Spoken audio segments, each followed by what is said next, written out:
2014 থেকে একজনের সম্পত্তি বাড়লো, সে যদি তার সম্পত্তির যদি ব্যাখ্যা দিয়ে দিতে পারে, কিচ্ছু বলার নেই। যদি ব্যাখ্যা দিতে না পারে, তাহলে 2014 থেকে যে দুর্নীতিগুলো হয়েছে তার সঙ্গে রিলেট করতে হবে। আমার তো কোথাও মনে হচ্ছে ওনার লয়ার হওয়ার যোগ্যতা আছে কিনা, কারণ উনি বারবার জাজদের যেভাবে অ্যাটাক করছেন, পার্সোনাল অ্যাটাক করছেন। এবার আমার প্রশ্ন, উনি আদৌ কতখানি আইন বোঝেন? মানে এখানে অভিষেকদের ছড়াছড়ি আর কি, মানে কার কি কোথায় অভিষেক হচ্ছে বুঝতে পারছি না। রেশন দুর্নীতি আর একটা জায়গা।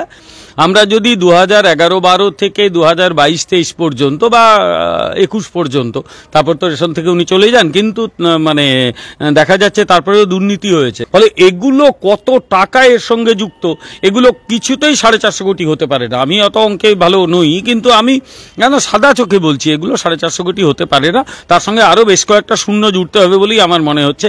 আগামী দিনে যদি নিরপেক্ষ তদন্ত হয়, তাহলে এটা নিশ্চয়ই বোঝা যাবে যে এই দুর্নীতির মাত্রাটা কতখানি। শীতকালে সুন্দরবন ভ্রমণের নির্ভরযোগ্য একমাত্র নাম সাগর সঙ্গম ট্রাভেলস। নিজস্ব লঞ্চে ভ্রমণ এবং অফুরন্ত খাওয়া দাওয়ার বিপুল আয়োজন। বুকিং করুন 9733066075।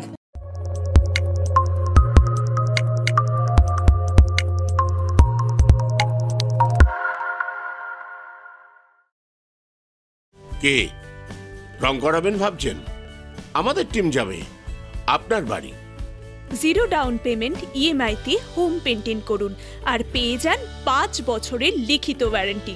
ইডির আধিকারিকরা আজকে আদালতে মুখবন্ধ খামে অভিষেক বন্দ্যোপাধ্যায়ের সম্পত্তির নথি জমা দেবে অমৃতা সিনহার নির্দেশে। কিন্তু বিচারপতি অমৃতা সিনহার বারবার একটাই প্রশ্ন ইডির আধিকারিকদের, যে এই সম্পত্তির উৎস আপনারা কি সেটা জেনেছেন? কি বলবেন? না, সেটা শুধু এটা আমার একার কেন, এটা পশ্চিমবাংলার অধিকাংশ মানুষেরই বক্তব্য এটাই, যে কারোর যদি সম্পত্তি হিসাব বহির্ভূত হয় সেগুলো খুঁজে দেখতে হবে, আর যদি সমস্ত সম্পত্তি হিসেবগুলো ঠিকঠাক পাওয়া যায় তাহলে সে নিয়ে আলোচনা বন্ধ করতে হবে। সোজা তো কথা। কারণ একজন যদি দোষী না হয় তাকে নিয়ে এত আলোচনা কোনো প্রয়োজন নেই। আরেকজনের যদি অস্বাভাবিক সম্পত্তি বাড়ে তাহলে তাকে নিয়ে আলোচনা করতে হবে এবং খুঁজে বার করতে হবে কোথা থেকে সম্পত্তিগুলো এলো।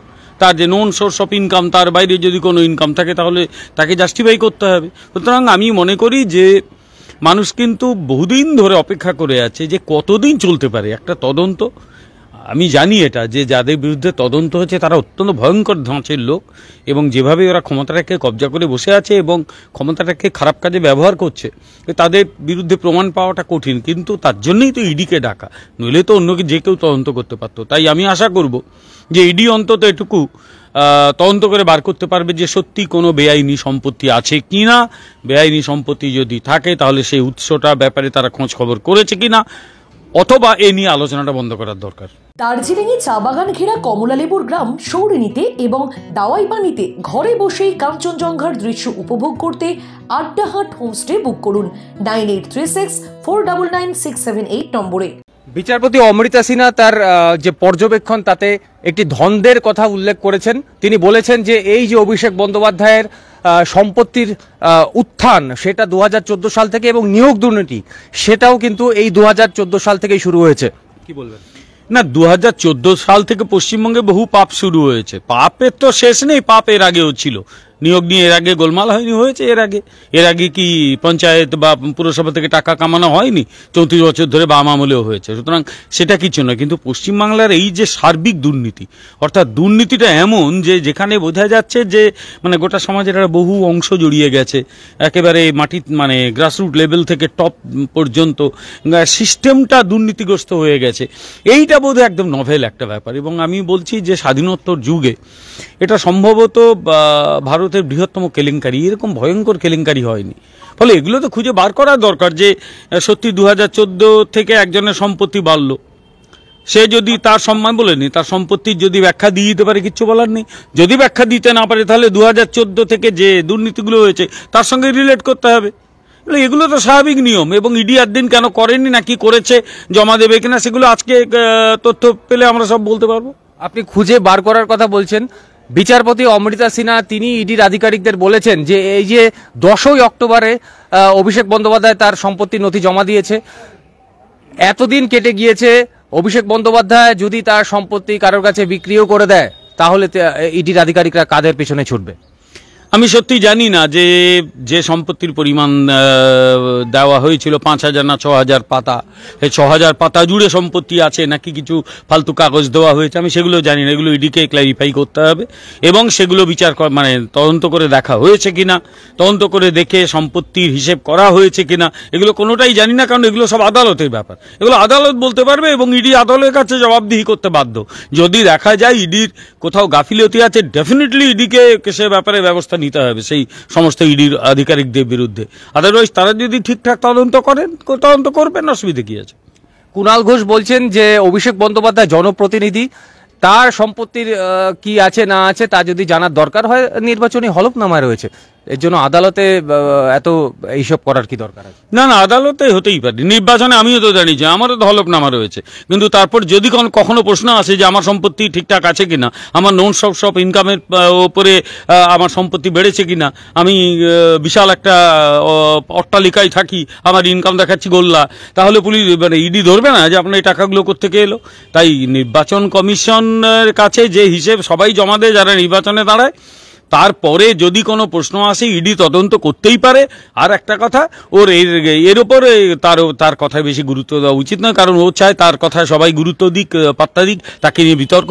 আমি অন্তত ওই লক্ষ্যে নিয়ে বেশি তর্ক করবো না। ও ফালতু কথা বলে, বাজে কথাবার্তা। আইনজীবী অরুণাভ ঘোষ তিনি বলছেন, তিনি একেবারে বিচারপতি অমৃতা সিনহার জাজ হওয়ার যে যোগ্যতা সেটা নিয়ে প্রশ্ন তুলেছেন।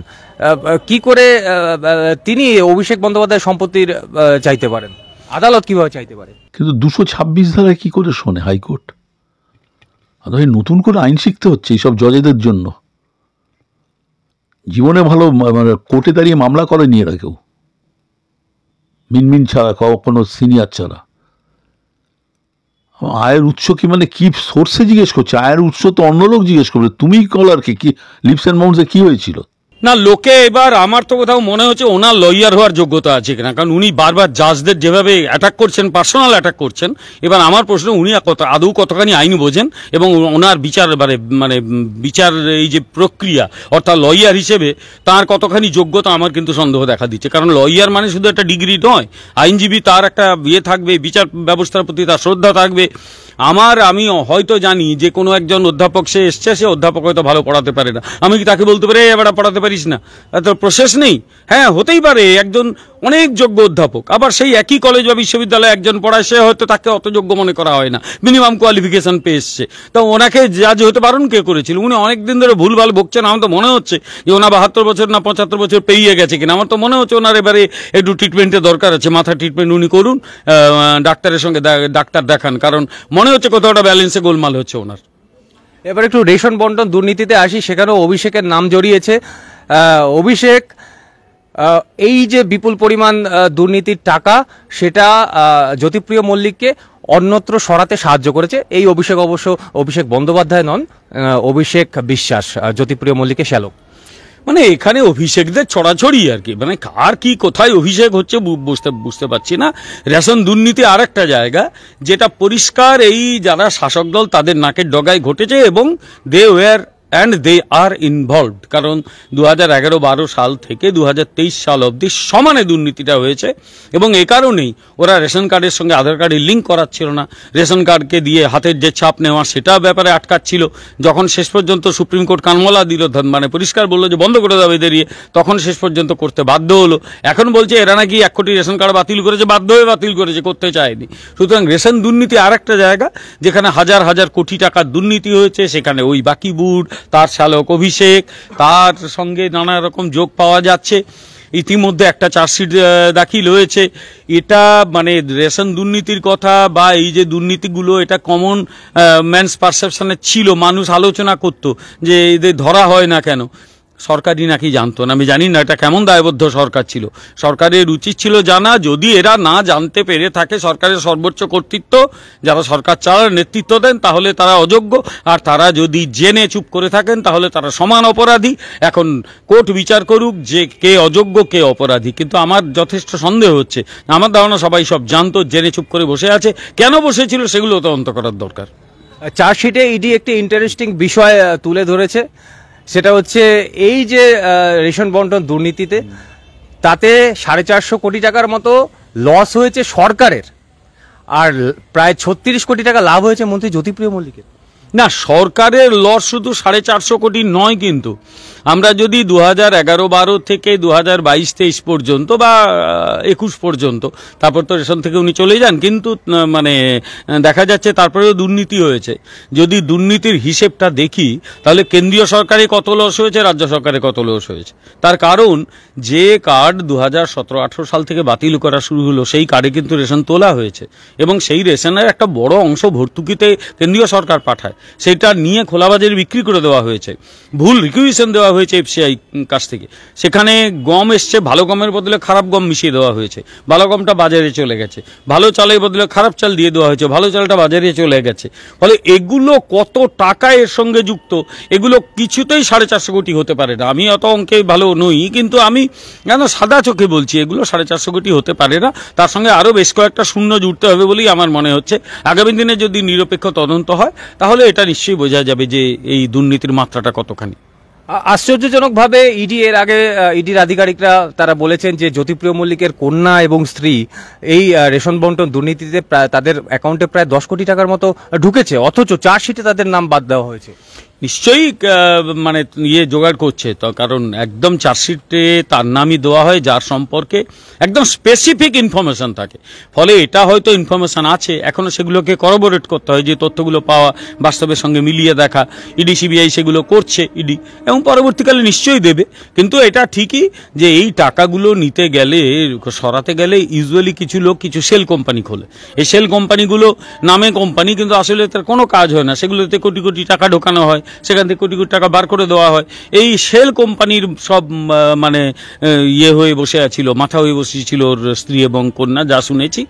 কারণ এগুলো আস্তে আস্তে খুঁজে বার করা হবে আমার ধারণা। পরবর্তী চার্জশিটে যেগুলো সাপ্লিমেন্টারি চার্জশিট হয় সেগুলোতে জমা পড়বে বলেই আমার মনে হয়। তদন্ত, একদম শেষ প্রশ্ন, তদন্ত প্রক্রিয়া যেদিকে এগোচ্ছে, খুব ইন্টারেস্টিং বিষয়গুলো, দিকগুলো সামনে আসছে। আগামী 2024 সত্যটা সামনে আসবে আশা তো করা যায়, কারণ 2023 তো শেষ হতে যাচ্ছে, আর মাত্র কয়েকটা দিন। এবার মানুষ তো আশা করেছিল 2023-এর মধ্যে চূড়ান্ত কিছু সমাধান হয়ে যাবে, কিন্তু এখনো পর্যন্ত তেমন একটা কিছু আমি দেখতে পাচ্ছি না। কারণ হ্যাঁ, অ্যারেস্ট অনেক হয়েছে, 2-1টা মন্ত্রী জেলে গেছে, অনেকে জেলে গেছে, ইডি সিবিআই এর তদন্ত চলছে, ইনকাম ট্যাক্স আধিকারিকরা ছাপ্পা দিচ্ছে বিভিন্ন বাড়িতে বা ফ্ল্যাটে, সব কোটি কোটি টাকা, তাল তাল সোনা সব পাওয়া গেছে, এগুলো অস্বীকার করার উপায় নেই। কিন্তু কালকে লোহার বিষয় একদম একদম একদম ফলে সব জায়গায় চুরি হয়েছে, এটা অস্বীকার করার উপায় নেই। কিন্তু এই চুরির যে মাত্রাটা এখনো পর্যন্ত কমন ম্যানস পারসেপশন এবং আমারও পারসেপশন যে এর একটা ভগ্নাংশ মাত্র মানুষ জানতে পেরেছে, এর একটা বিশাল অংশ এখনো অজ্ঞাত থেকে গেছে। তার কারণ এই যে দুর্নীতি, এই দুর্নীতির সঙ্গে বহু মানুষ যুক্ত, এটা 1জন 2জন 3জনের কাজ নয়, এবং এগুলো প্যাট্রোনেজ না পেলেই দুর্নীতি হয় না। পরিষ্কার প্যাট্রোনেজ করা হয়েছে, প্যাট্রোনেজটা কারা করেছে খুঁজে বার করতে হবে। কোন ক্ষমতাশালী ব্যক্তি এদের মাথায় হাত রেখেছিল, কেন রেখেছিল, তারা কতখানি বেনিফিটেড হয়েছে, এগুলো সব তো জানার দরকার। কারণ আমি বলছি এটা একটা সিস্টেমিক দুর্নীতি হয়েছে, এবং গোটা সিস্টেমটাকে দুর্নীতিতে পচিয়ে দেওয়া হয়েছে। আমি জানি না পশ্চিমবাংলায় এই সিস্টেমকে সঠিক রাস্তায় আনতে আরও কত দিন লাগবে, আমি সত্যি বলতে পারছি না, কিন্তু চেষ্টা তো করতেই হবে। ফলে যেটা দরকার 2024-এ বেটার লেট দেন নেভার, যা দেরি হওয়ার হয়েছে, কিন্তু আমরা চাই 2023-এর শেষ বা 2024-এর শুরুতে একদম এই দুর্নীতির যারা করেছে যদি প্রমাণ থাকে সেই মাথার কাছে পৌঁছানো হোক, এগুলোকে ধরে জেলে পোড়া হোক, কোনো রকম রাজনৈতিক প্রভাব এগুলো না দেখে করা হোক, যাতে একটা দৃষ্টান্তমূলক শাস্তি দিলে আগামী দিনে মানুষের কাছে একটা বার্তা দেওয়া সম্ভব হয় যে ক্রাইম নেভার পেজ। সেটাই কিন্তু এখনকার সব মানুষের দাবি বলে আমি মনে করি।